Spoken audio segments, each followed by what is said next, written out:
I've covered Noggin literally 2 times, but I believe I need to cover Noggin's sister-in-law channel, titled "The N," standing for Noggin. Now, the N existed since 2002, and those who were born in the 2010s never heard of this the N block name.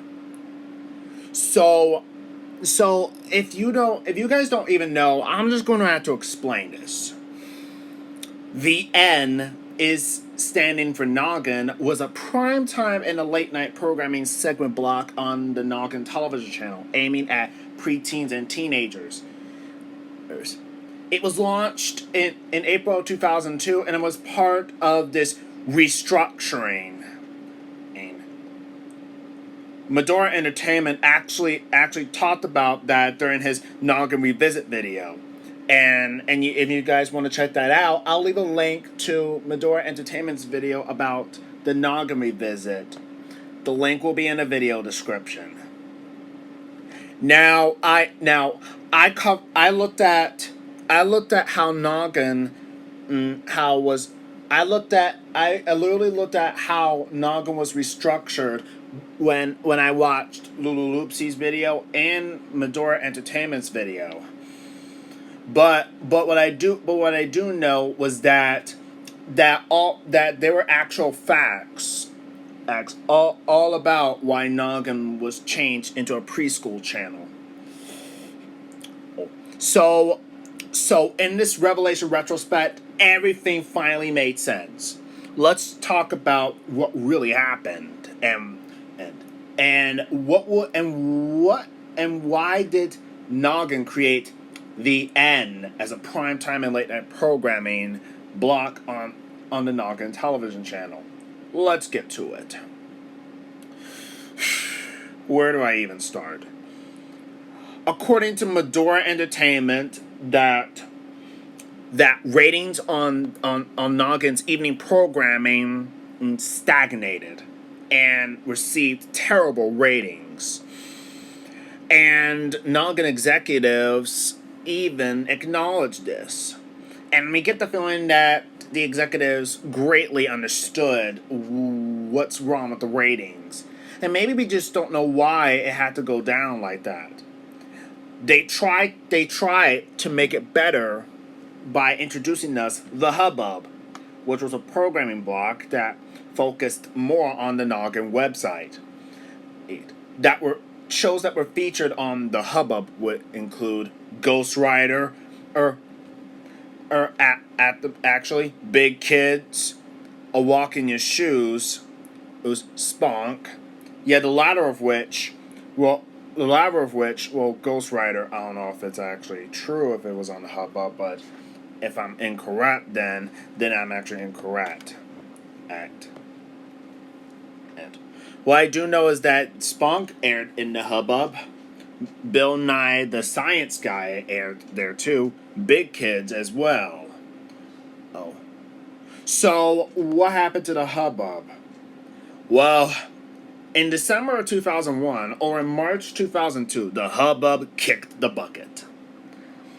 And during the action of 2001, the Jim Henson Company sold its stake and interest in Noggin and its rights to the Sesame Street characters to Sesame Workshop. This left Ubi, which began production in 2000, as the only show left for preschoolers on Noggin. Well, that's not really, but it's clear this wasn't the case. That's not a very clear case. Medora Entertainment actually said that other preschool shows were still airing on Noggin's early morning block for younger children, like the repackaging of various older seasons of 1, 2, 3 Sesame Street, alongside with reruns of Kipper, Allegra's Window, and Gullah Gullah Island. So So with Noggin's evening programming receiving poor ratings and was declining, Noggin executives had to had to restructure Noggin actually. So Noggin's original general manager Tom Ashheim announced that Noggin would be split into two blocks.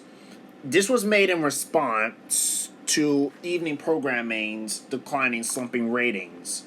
So, so Noggin's demographic was shifted to preschoolers.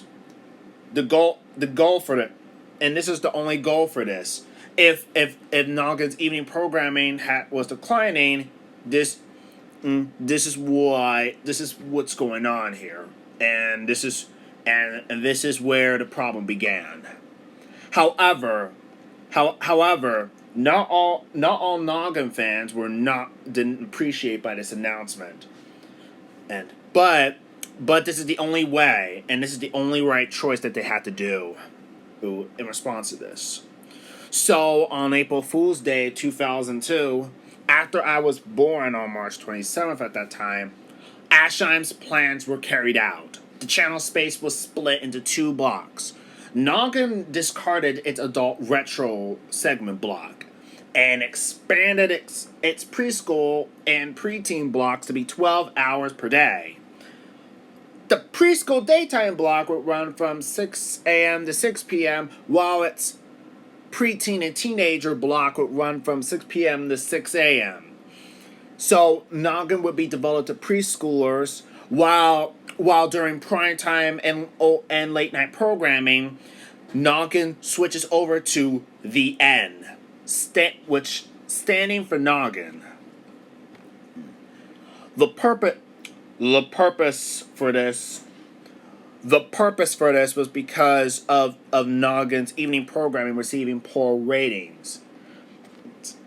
Looking back at it, everything finally made sense in retrospect. The N existed because Noggin's evening programming received poor ratings. And the reason why various shows that Noggin used to air were moved to the N at the time because they are supposed to be aiming at Noggin's original audience for the N and such.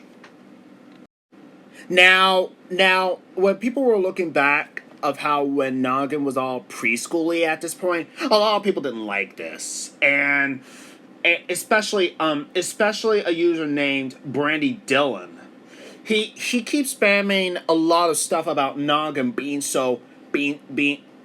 having been stolen away and such. I mean, even okay, Brandy Dillon really needs to stop. He really needs to stop because after looking back at one of his comments saying that Noggin missed out on Don Herbert and Noggin failed to Discovery Kids in the 2000s, and he also said that the N stole some tween dignity for Noggin. Oh my gosh. And he also said that Tom Ashheim became a disgrace. Okay, Brandy. First off, why are you hating on Tom Ashheim over a stupid update and a stupid restructuring? And also, from what I have heard, Noggin didn't lose to Discovery Kids of all things. I mean, do you even see Noggin trying to compete with Discovery Kids? No. Because you forgot, Noggin is supposed to be an educational channel. As the Thinking Channel, Discovery Kids is completely different.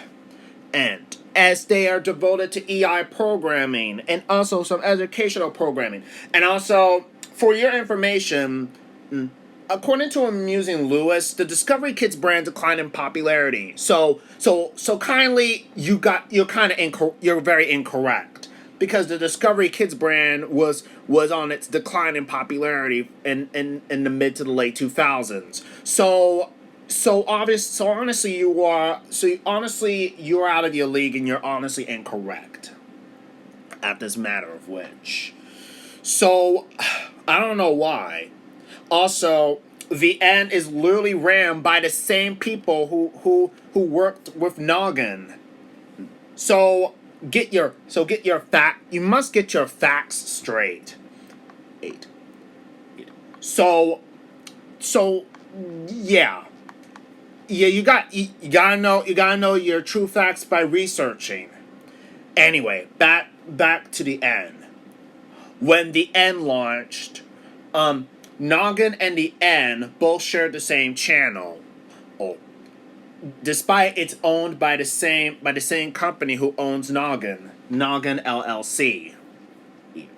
Now, now I do know that the N's content is more very great entertainment based.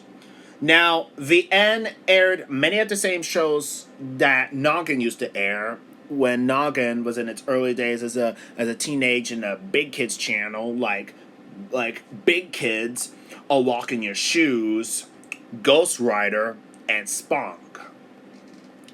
But after looking at their programming lineup, what they do have in store, they got brand new shows for which are the End's original series, which were created by the same people who are making shows for Noggin during the daytime block. So, Out There was created by Sesame Workshop. Girls vs. Boys was created by the same creative team behind A Walk in Your Shoes, as well as seeing that the N also aired O'Grady, E of all things.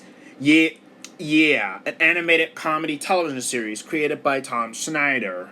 So O'Grady was one of the N's original series, which in reality is actually Noggin's original series, which is created specifically for the N.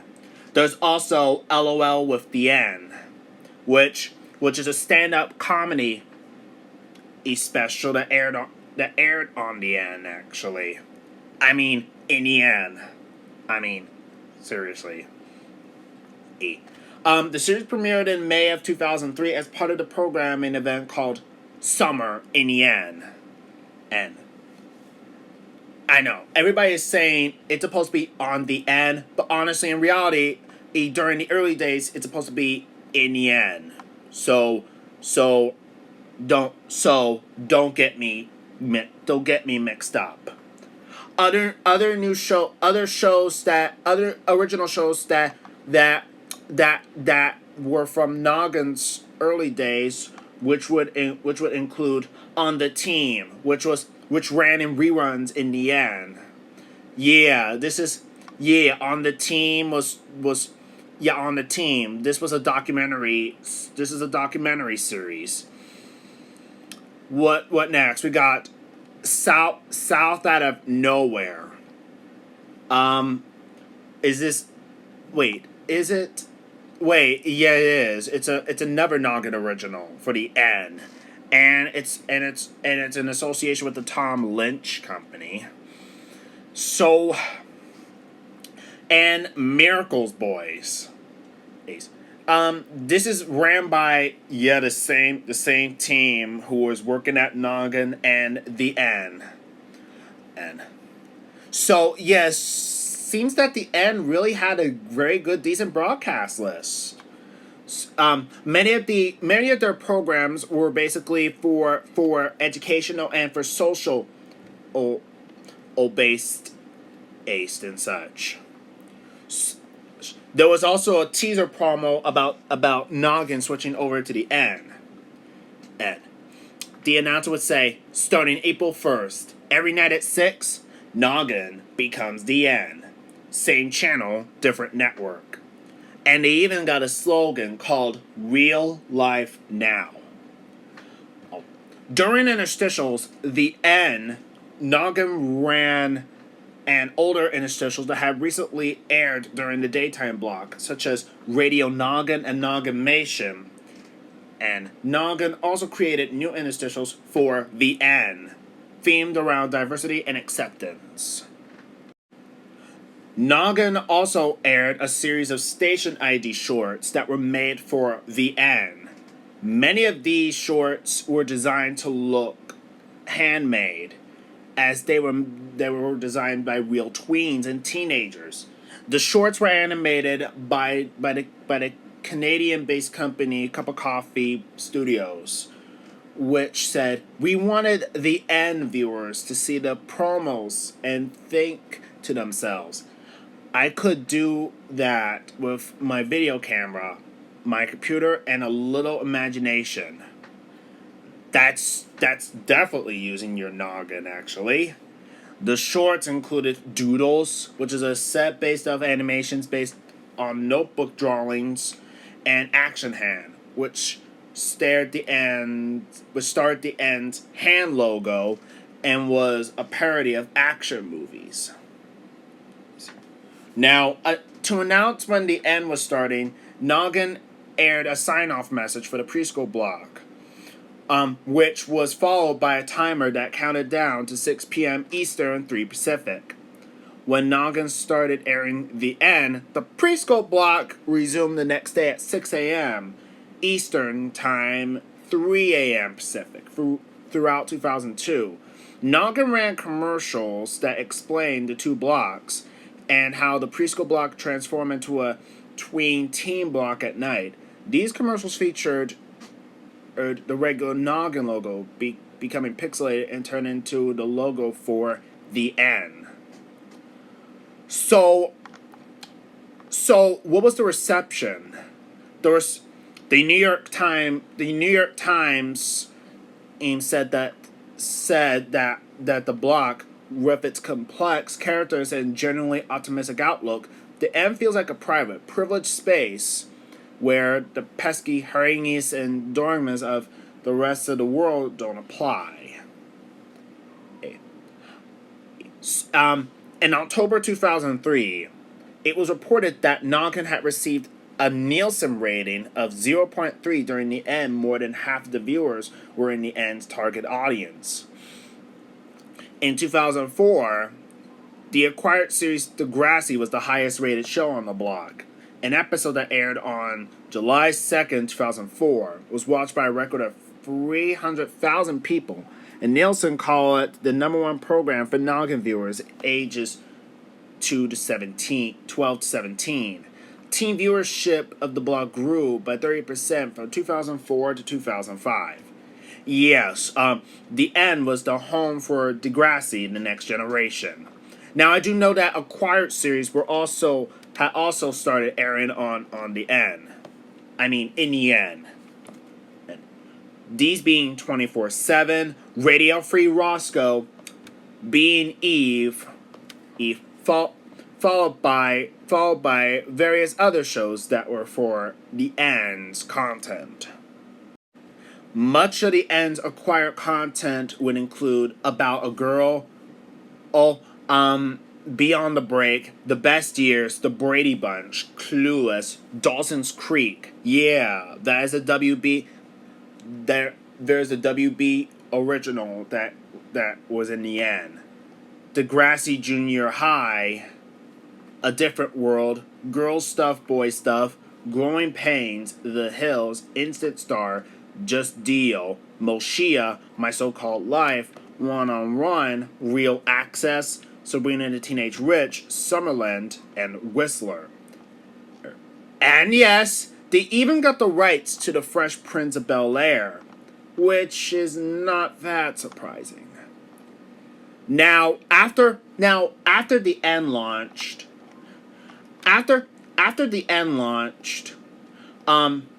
Sesame Workshop, the parent company for Noggin, sold its stake in Noggin to Paramount and Viacom, leaving Noggin entirely under Viacom's control. This affected programming, however.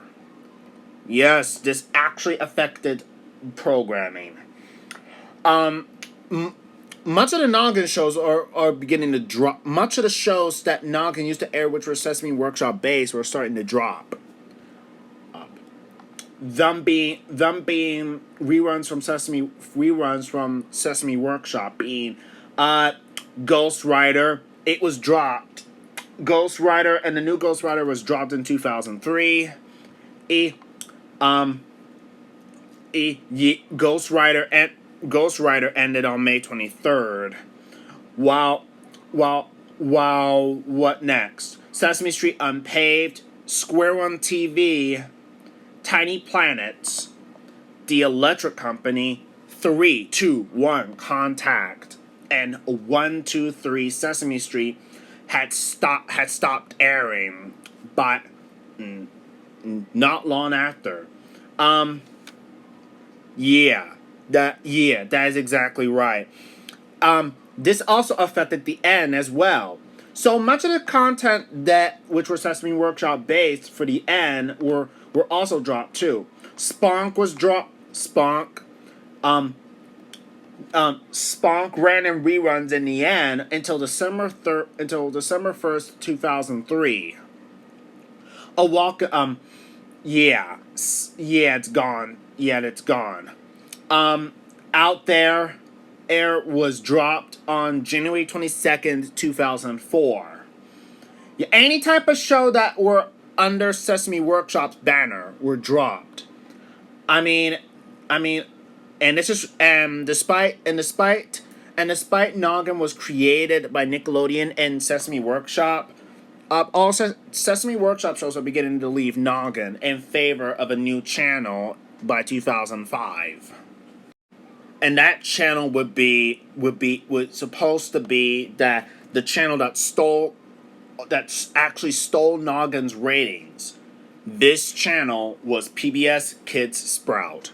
In October of 2004, the new channel was announced under the partnership of the public broadcasting service, Comcast, Hit Entertainment, and Sesame Workshop to create a new subscription-based channel for preschoolers, like Noggin. And so with Sesame Workshop having no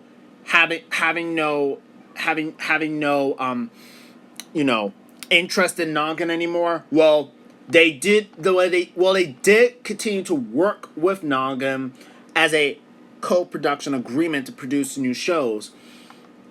Them being Jack's Big Music Show in 2005, and the Upside Down Show in 2006.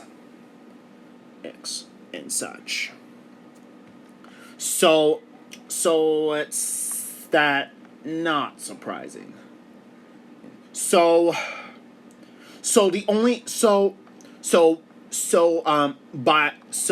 By 2006 by 2006, after Tiny Planets left Noggin and its lineup, the only Sesame Workshop produced show that is on Noggin would be Play With Me Sesame, but it ran until 2007, where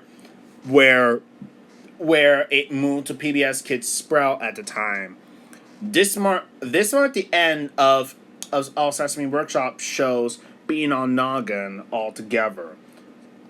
So, but what about the N?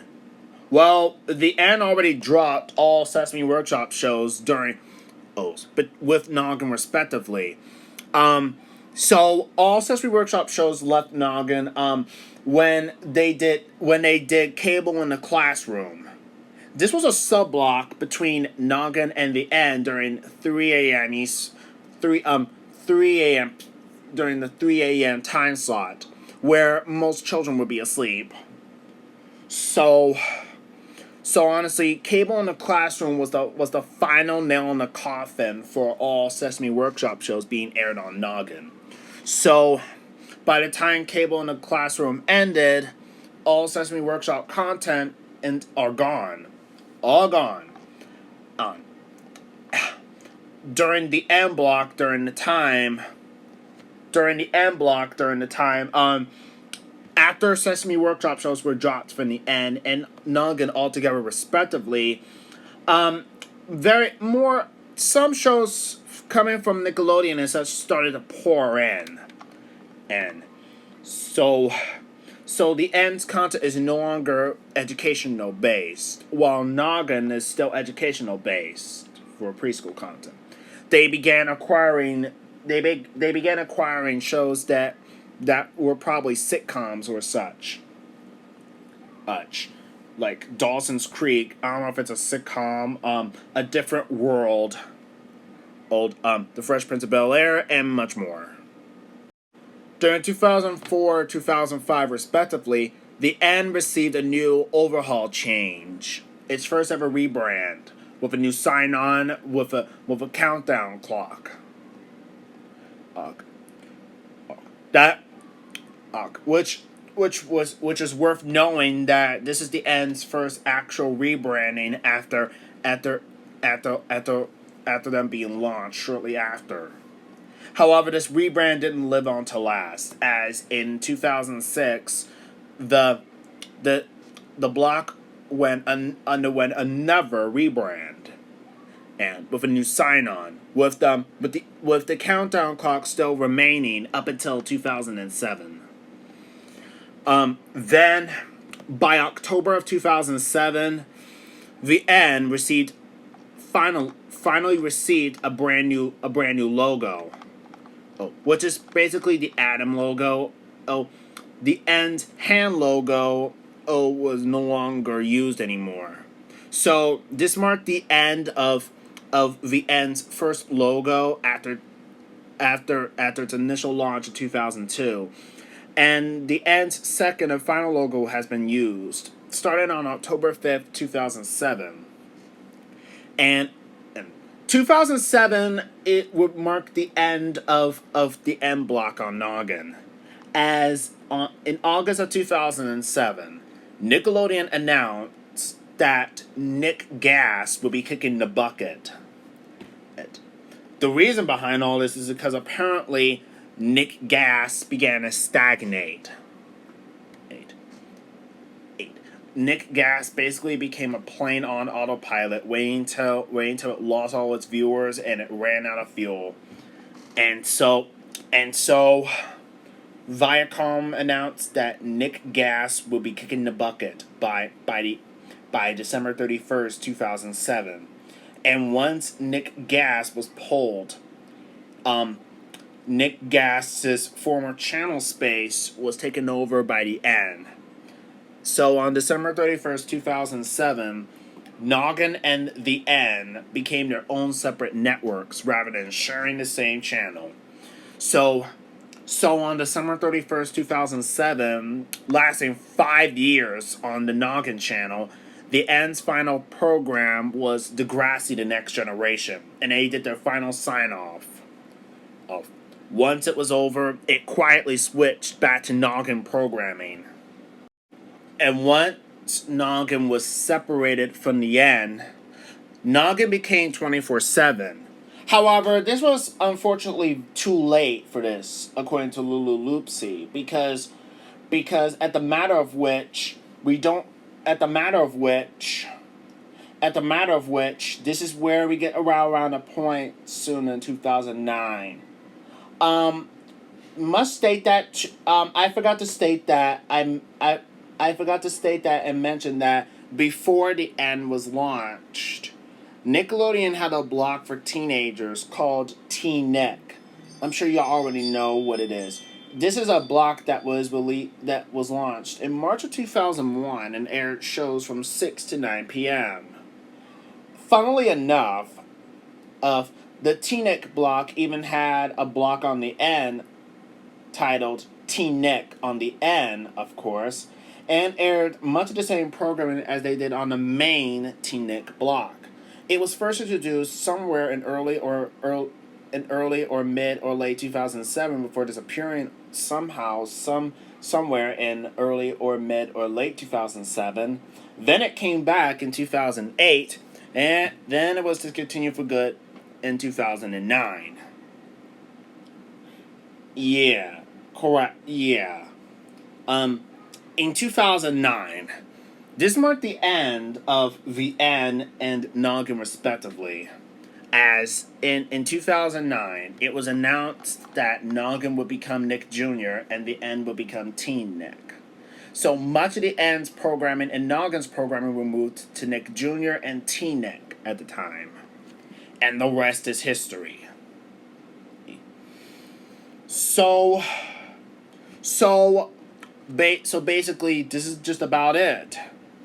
Um, and much of and also little to no anybody did anybody know that the N actually had mascots of their own? No, y'all don't. Well, guess what? The N actually got mascots actually, and these mascots are the Alpha Teens. Introduced in 2004, the N's first mascots, the Alpha Teens, are a group of high schoolers drawn in a comic book style. They first appeared on the N Block in 2004. They introduced the shows in the N's schedule, similar to how Feet Face and Moose and Z would would introduce the shows. It was on Noggin at the time. However, the N's first mascots wouldn't live on after 2005, and it suffered very poorly, and the Alpha Teens went away by 2005. So what happened? Mostly, this is basically their first attempt to braided their. This was basically their first attempt to have mascots, like how Noggin brought in Moose and Z. However, it didn't work well. Honestly, they lasted for only just a year, just like what, just like how Feet Face had did. So, yeah, um, yeah, interesting how Feet Face hosted the Noggin daytime block until 2003, and now the Alpha Teens, despite they are new and were the N's first mascots, were introduced back in 2004, and now they got canned in 2005, just like what happened with Feet Face. And after that, the N don't have another mascot, and they just gave up on having a new mascot. That's crazy. So at the moment of which, Noggin restructuring themselves was a great huge idea, and it completely overtook PBS Kids and led to the downfall of their PBS Kids channel. However, however, not all people would agree on me otherwise, because everybody else are pretty much are pretty don't pretty everybody just previously don't seem to get it. The majority of people hated how Noggin had to switch over to be in a preschool channel rather than a content for big kids and teenagers. But everybody doesn't seem to get the point. Noggin's evening programming was receiving poor ratings. And they had to restructure them to be a preschool channel. Oh, because they got to refresh themselves so that way their evening programming would go well. So this is why the N existed. And also, by the way, the N is basically part of Noggin. So clearly and obviously the N is basically part of Noggin, and it's owned by the same team as Noggin's preschool shows. And I'm sorry to say that Brandy Dillon, who claimed false stuff about the N stealing tween dignity from Noggin, really needs to. He gotta stop. He really gotta stop. And besides that, the N is basically Noggin. It's basically old Noggin, and it has. And it's owned by the same team who made Noggin's preschool shows. Where, seriously, you need to research. You need to do some better research. Seriously, pal. I mean, where? I mean, where? I mean, what? I mean, what is? I mean, why? Why is he call? Why is Brandy calling Tom Ashheim a disgrace? Ace. He did the right thing. He had to split the programming into 2 blocks. He had to. But everybody just don't seem to get the point. And nobody doesn't seem to believe me. Go to Medora Entertainment's video. Maybe you'll find out the reason why. Maybe you'll find out why. Don't y'all even know how Noggin suffered in their evening programming of their ratings? I mean, true that I understand the idea here. I understand the idea here was to split the programming into 2 distinct blocks. I understand because it'll help viewership rose up. And little to note to some people that the end used to be commercial free, just like what Noggin would have done during its early days, and during its later years. Until the end began airing commercials by 2003, 2004, 2005.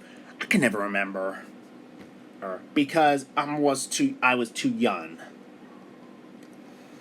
Now, what happened after all the Noggin interstitials had aired during the end? Well, after the end's launch, much of Noggin's original interstitials, like Radio Noggin and such, and Noggimation, and some of the original interstitials like Noggin Gold, yes, which were also aired during the time and such, would eventually be phased out altogether.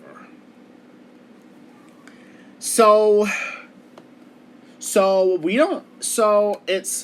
safe to say that Noggin that Noggin's all of its interstitials are gone altogether. That's all. That's just it. So, hey. In conclusion, while the end was more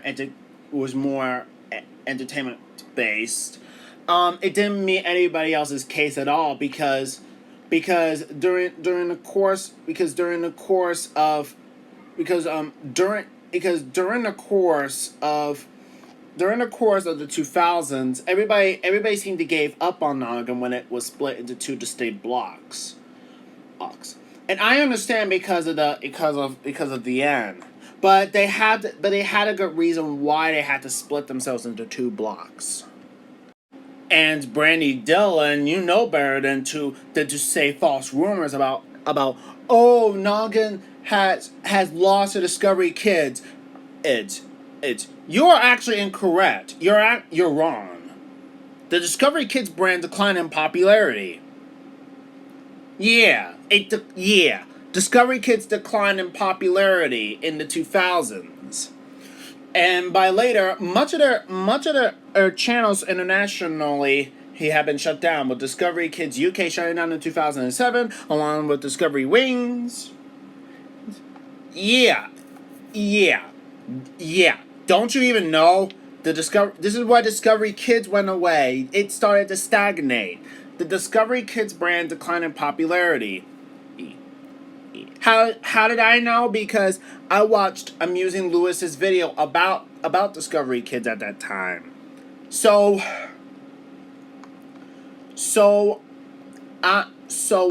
I believe this is right around the point where TLC removed Ready, Set, Learn from their channel and made it a Discovery Kids exclusive, and it automatically acted like a Nickelodeon 2.0. And a Cartoon Network 2.0, and this is where the channel went on autopilot. Despite it followed the footsteps of imitating Nickelodeon and Disney Channel, but in reality, Ready, Set, Learn originated on TLC, not Discovery Kids. So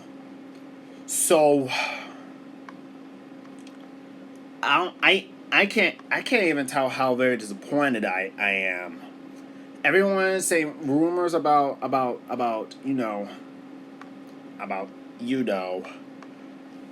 Noggin losing to Discovery Kids, and but in reality that Discovery Kids lost to not actually lost to Noggin. That was when the Discovery Kids brand declined in popularity. So,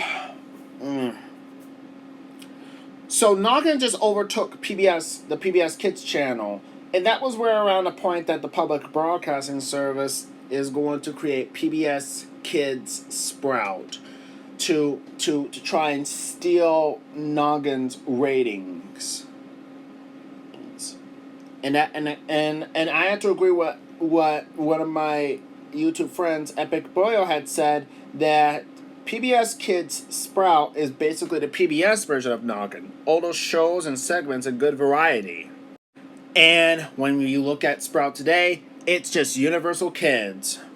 It's I mean, back in 2017, I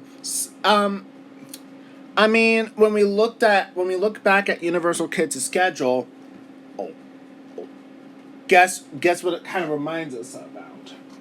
Noggin being split into two blocks. Now it was PBS Kids Sprout's turn to have it. However, not the way that you think. Sprout ran from 3 a.m. to 6 p.m. while Universal Kids ran from 6 p.m. to 3 a.m. Do you know what that reminds me of? Yeah, the Discovery Family Channel during 2014. So honestly, it became a Discovery Family Channel wannabe before it somehow became of a mixed bag of a Disney Channel or Discovery Family Channel wannabe styled schedule during the time. So, now anyway, I know everybody missed Noggin as a big kids preteen channel, and I personally think it was personally for the best because Noggin's evening programming was declining, but I don't think it was smart for Sesame Workshop to sell its interest in Noggin to Paramount. It affected programming. With Noggin being gone, well, despite the Noggin website is still up there, yes, the Noggin website is still up there. And despite all this, it's pretty sure to say that we have to say goodbye to an end of an era of a well-known legend of the channel who educated us into using our noggins. Them being Noggin, which was named after the slang term for head to reflect on the educational basics. Sesame Workshop and Nickelodeon did a perfect job on control on managing the Noggin channel, and with it gone, on who knows what will come up next. So honestly, I salute you, Noggin. You, along with your team block, the end may be gone, but the memories will still remain in our childhoods. Thank you guys all for watching, and until next time, stay tuned. And we'll see you next time.